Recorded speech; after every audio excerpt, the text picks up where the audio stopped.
আসসালামু আলাইকুম রহমাতুল্লাহি ওয়া বারাকাতুহু। বন্ধুরা, আশা করি আল্লাহর অশেষ রহমতে সকলেই ভালো আছেন। বন্ধুরা, আপনি কি জানেন যে 3 আমল আল্লাহর কাছে অধিক প্রিয়? যদি না জেনে থাকেন, ভিডিওটি অবশ্যই শেষ পর্যন্ত দেখবেন। রাসূল সাল্লাল্লাহু আলাইহি ওয়াসাল্লাম বলেছেন, উম্মতের নানা বিষয়ে আদেশ নিষেধ করেছেন, তেমনি বাতলে দিয়েছেন মহান রবের সন্তুষ্টি অর্জনের পথও। এর মধ্যে একটি হাদিসে মহান রবের কাছে প্রিয় 3টি আমলের কথা উঠে এসেছে। ইবনু মাসউদ রাদিয়াল্লাহু আনহু থেকে বর্ণিত, তিনি বলেন, আমি রাসূলুল্লাহ সাল্লাল্লাহু আলাইহি ওয়াসাল্লামকে জিজ্ঞেস করলাম, কোন কাজ আমল আল্লাহর কাছে বেশি প্রিয়? তিনি বললেন, সঠিক সময়ে সালাত আদায় করা। আমি বললাম, এরপর কোন কাজ? তিনি বললেন, মা বাবার সঙ্গে সদ্ব্যবহার করা। আমি আবার জিজ্ঞেস করলাম, এরপর কোন কাজ? তিনি বললেন, আল্লাহর পথে জিহাদ করা। এই ক্ষেত্রে নামাজ আদায়ের পুরস্কারের কথাও হাদিসে এসেছে।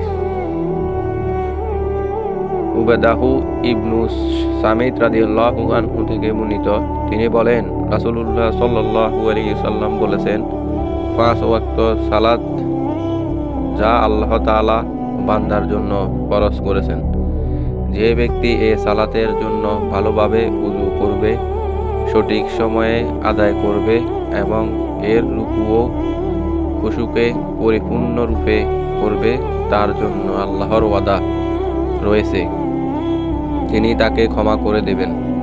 আর যে তা না করবে, তার জন্য আল্লাহর ওয়াদা নেই।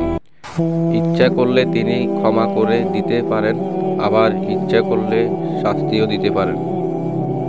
আবার নামাজ ছেড়ে দেওয়ার ব্যাপারে কড়া নিষেধের কথাও এসেছে হাদিসে। জাবির রাদিয়াল্লাহু আনহু থেকে বর্ণিত, তিনি বলেন, আমি রাসূলুল্লাহ সাল্লাল্লাহু আলাইহি ওয়াসাল্লামকে বলতে শুনেছি, বান্দা এবং শিরক ও কুফুরের মধ্যে পার্থক্য হচ্ছে সালাত পরিত্যাগ করা।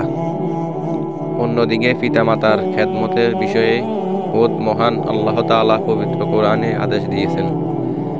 ইরশাদ করেছেন, তোমরা ইবাদত করো, আল্লাহ তাআলার সঙ্গে কোনো কিছুকে শরীক করো না, আর সৎ ব্যবহার করো মাতা পিতার সঙ্গে, নিকট আত্মীয়র সঙ্গে, ইয়াতিম, মিসকিন, প্রতিবেশী, আত্মীয় প্রতিবেশী, পার্শ্ববর্তী, সঙ্গী, মুসাফির এবং তোমাদের মালিকানাভুক্ত দাস দাসীদের সঙ্গে। নিশ্চয়ই আল্লাহ পছন্দ করেন না তাদের যারা দাস্তিক ও অহংকারী। আল্লাহ আদেশ দিয়েছেন যে তোমরা তাকে ছাড়া অন্য কারো ইবাদত করবে না এবং পিতামাতার সঙ্গে সদাচরণ করবে।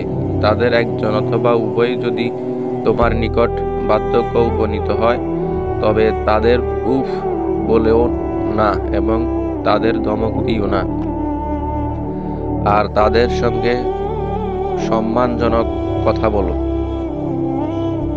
এছাড়া আল্লাহর রাস্তায় জিহাদকারীদের জন্য রয়েছে বিশেষ পুরস্কার। হাদিসে এসেছে, আবু হুরায়রা রাদিয়াল্লাহু আনহু থেকে বর্ণিত, তিনি বলেন, রাসূলুল্লাহ সাল্লাল্লাহু আলাইহি ওয়াসাল্লাম বলেছেন, আল্লাহর পথে মুজাহিদের তুলনা ওইরূপ সাইমের রোজাদারের ও সালাত আদায়রত অবস্থায় তিলাওয়াতকারীর ন্যায়।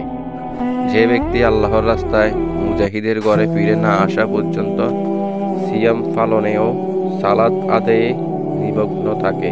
আল্লাহ তাআলা আমাদের সঠিক বুঝ দান করেন। ভিডিওটি ভালো লাগলে অবশ্যই লাইক, কমেন্ট, শেয়ার করে দিবেন। আসসালামু আলাইকুম রহমতুল্লাহি ওয়া বারাকাতুহু।